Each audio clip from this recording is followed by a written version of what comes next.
అన్ని నేను చేసుకుంటే నువ్వేం చేస్తావే? ఇవన్నీ చెప్పడానికి ఎవరో ఒకరు ఉండాలి కదా అత్తయ్య.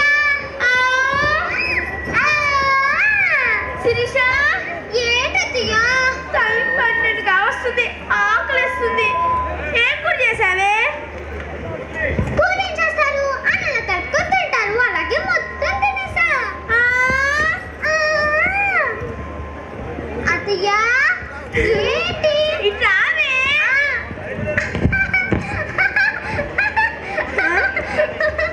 ఏంటత్తయ్య ఇలా అడిగారు? అంత అందంగా ఉన్నానా?